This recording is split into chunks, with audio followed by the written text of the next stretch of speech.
In today's video, I'm going to review two brand new Athearn Ready to roll cars that I picked up at my local hobby shop yesterday.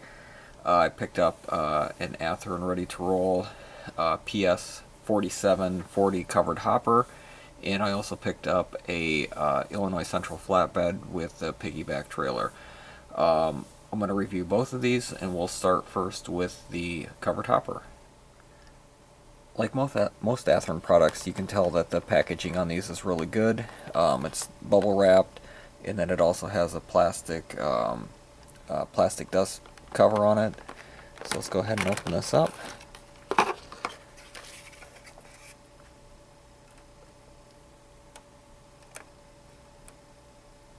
Okay.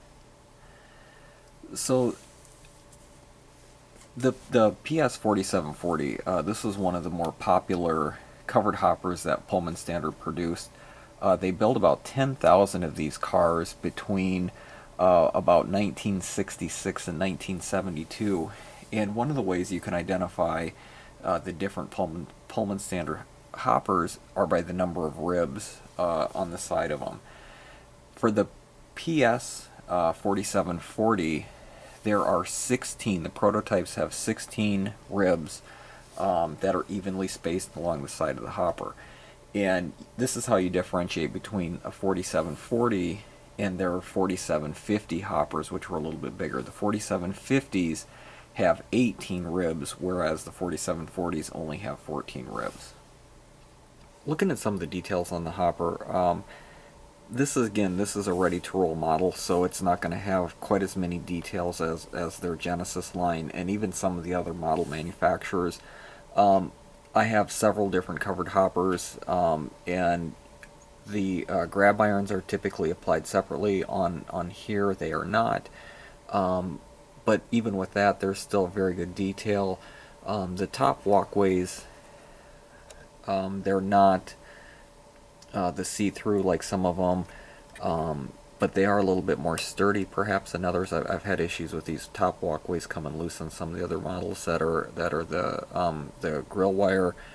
Again, you can see that the detailing on the rails and the ladders isn't probably what you're going to be used to with, again, a more top of the line type model, but for this particular one, I needed some covered hoppers just for yard space and more or less just to, again, get more Illinois Central stuff on my layout. And one of the things I do like about this particular model is that the orange, the Illinois Central orange, is very, very prototypical and probably better than a lot of the other manufacturers out there. So some of the other manufacturers, the Illinois Central orange is more of a almost a day-glow type orange, where this is more of what we're used to with the dull, sort of dull, grimy type orange. Here's just a side view. Again, compared to some of the other models, the detail's not quite as great. Here's a little bit better look. You can tell that that top grab is not separately applied. It was just cast in with the mold. Some of the lettering is pretty prototypical, but again, comparing this to some of the other hoppers, it's just some of the finer details aren't on this particular hopper, but again, it's a ready to roll, and we're not expecting to have those types of details. This particular model, Athearn's manufacturer suggested price on it is $29.98. And again, check around. I got this at my local hobby store for $23.58. Okay, here is the Illinois Central flatbed with the piggyback trailer. One of the things that, again, very good packaging on this particular model. One of the things that I do like about it is that the trailer actually has its own separate mold or cradle, so you can pull the flat car out separately, and you don't have to worry about both of them falling out. And then let's take a look at the details on the car, and then we'll take a little bit closer look at the trailer. One of the things I will say about this particular flat car is the weight on it is very substantial. This actually feels like it weighs more than the covered hopper.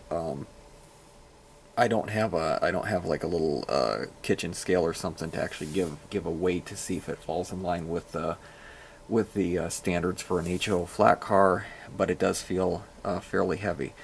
One of the things that I wasn't a real big fan about is that the trailer hitch is actually permanently attached, so you couldn't take this off and just run this as a flatbed without the hitch for the particular trailer. But overall, the details on this model again are pretty impressive for it to be a ready to roll model. The handbrake again, it's probably not as detailed as some of the other models. It does have the post or the spots to put wooden posts to hold a load on from falling off the side if needed. You can see the lettering with a lot of the standard markings on a flat car. So overall, this is a very impressive model for being a ready-to-roll product. Okay, so here's the trailer that they sent with.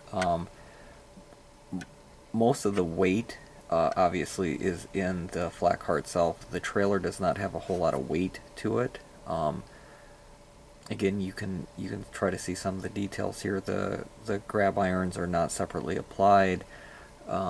Overall, there's really good detail on this, again, for being a ready-to-roll type model.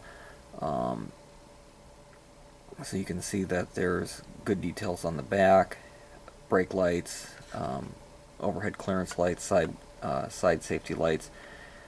This does have a little peg here that fits nice onto the flatbed, so it seems to be pretty sturdy on here. And you know, again, this particular model or this particular type of transportation, this is really one of the first intermodals. It's a lot different than what we're used to seeing today with the well cars. It's usually two containers put on them. I remember when I was a kid growing up, it was very, very common to see these roll through town, flatbed with a semi-trailer on it with a piggyback. So I think Athearn did a really good job of capturing this particular model. Let's go over to the layout and test these out. Okay, so Athearn produced 3 road numbers of the piggyback flatbed trailers, and I actually picked up all 3 of the different road numbers. I forgot to mention this when I was unpackaging it, but the manufacturer's suggested price on these models is $34.98. And again, watch your prices. I was able to get these at my hobby shop for $27.58. Athearn also produced 3 road numbers of the covered hoppers that I picked up. One of the things I do want to point out real quick while I have it here on the layout, so these are the 2 Athearn ones, and I have some Intermountain ones sitting back in the yard there. And again, you can kind of see visually that there is a little bit of a difference in the orange between Athearn's Illinois Central Orange and Intermountain's. Personally, I like the Athearn Orange a little bit better. Okay, I have these hooked up to my Illinois Central GP9, and we're going to go ahead and give them a little test run here.